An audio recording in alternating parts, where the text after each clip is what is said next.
Le président de la plateforme pour l'engagement citoyen Côte d'Ivoire, PECCI, Rémi Yao Ebrin a exhorté ce vendredi 6 mai 2022, le gouvernement à associer la société dans la recherche de solutions contre la vie chère.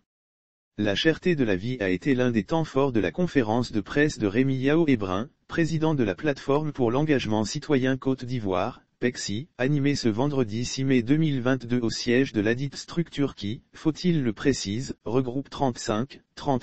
organisations. Rémi Yao dénonce l'inexistence d'un cadre permanent de discussion après les assises. Le conférencier a rappelé que des assises sur la vie chère ont déjà eu lieu le 30 mars 2022 à laquelle ont participé la Fédération nationale des acteurs du commerce de Côte d'Ivoire, FENACSI, présidée par Farikou Soumaoro, député maire d'Adjamé en collaboration avec le comité Action citoyenne contre la vie chère, ACV, dont lui Rémi Yao Ebrin et Pulchéri Gébalet étaient les deux porte-paroles.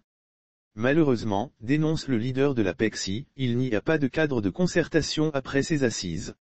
Mesdames et messieurs les journalistes, je suis convaincu que beaucoup d'entre vous se posent la question suivante, où en êtes-vous avec vos différentes actions contre la vie chère? Lire aussi Côte d'Ivoire / lutte contre la cherté de la vie, au sortir d'une rencontre avec des groupements, ce que Patrick Hachi a décidé et en tant qu'organisation de la société civile ivoirienne, nous avons la lourde responsabilité de lutter, de sorte que les enfants des pauvres et les plus démunis de la société ivoirienne, puissent avoir de meilleures conditions de vie sociale en privilégiant toujours la voie du dialogue. Au regard de nos différents engagements pris au cours de notre allocution durant ces assises du 30 mars 2022 sur la cherté de la vie et qui sont entre autres, accorder une chance au dialogue pour garantir la stabilité dans notre pays et remettre officiellement dans les jours à venir un livre blanc contenant nos différentes propositions et recommandations à son Excellence Alassane Ouattara, président de la République de Côte d'Ivoire, a déclaré le conférencier.